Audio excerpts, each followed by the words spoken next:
Thank you for clicking on this video, and today what I'm going to share with you is stop blaming your developers and start focusing on the problem. So I recently watched this video by Clément, which is called Blameless Postmortem Culture. And if you have not watched that video, the link is right here.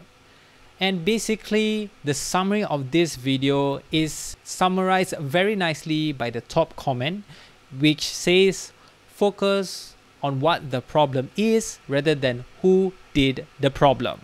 And for this video, I'm going to share on my experience on a company that I worked for as a software developer, but not exactly with this kind of culture. So disclaimer, I'm not trying to shine a bad light on this company, kind of. And at the same time, I understand that they don't have the education on how to handle expectations on developers, features, bugs and whatnot. At the same time, ignorance and blaming does not solve the problem. It just makes the problem worse. With that said, let's carry on with the video. Oh my god. I was working for this company for a few months, and there was a new developer called Aaron who joined the team. Aaron is not a real name. And I was tasked by my supervisor, who's called Bob, also not the real name.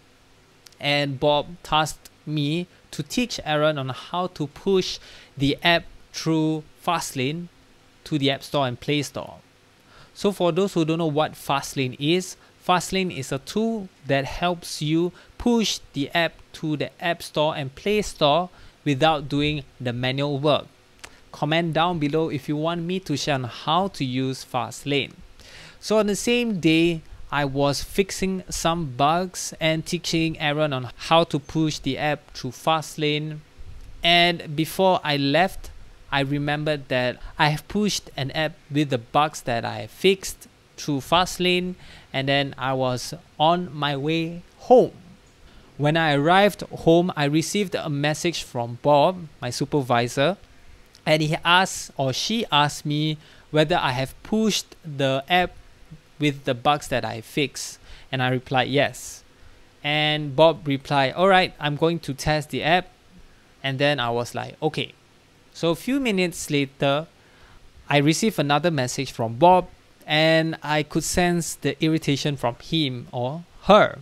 And Bob texted me saying that the app was buggy.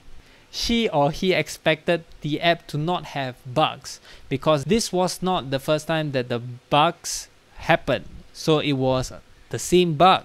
And I was kind of confused because I remembered that I've tested the app before I pushed through Fastlane.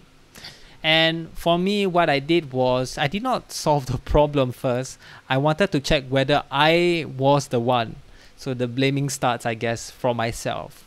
So I went to the version history of the App Store, and I saw that the latest app version wasn't the version that I have pushed. So I was like, the only person who knows how to push the app was Aaron. And I did not remember if I have checked on Aaron whether she or he pushed the app through Fastlane, but I replied Bob that it wasn't me who pushed it, but I think it was Aaron. So Bob replied, okay, and I think that was the end of it. Either way, it is still my fault because I did not teach Aaron to test the app before pushing the app through the App Store and Play Store using Fastlane. And I guess what we can learn is that we should not assume anyone at fault at first. We should solve the problem. The funny thing is that the same thing happened a few months after, which you could tell that we didn't really do any post-mortem. So what post-mortem means is the investigation of a dead body. So you probably want to find the cause of death. Another word for post-mortem is autopsy. And we didn't really do any autopsy on the problem itself. So what we can do better, or what we can handle better in the situation, is to do a postmortem on the problem. So a solution is to have a checklist to check whether the app has been tested on like different devices, and once all of these devices are A-OK, then we can push through Fastlane to the App Store and Play Store. Also, we can create some sort of standard or procedure to prevent the same incidents. So like I said earlier, I'm not shining the company in a bad light because they have not been taught on how to handle this kind of development and such. This incident is something we should share because we can learn from this incident and prevent any same incidents to happen in the future.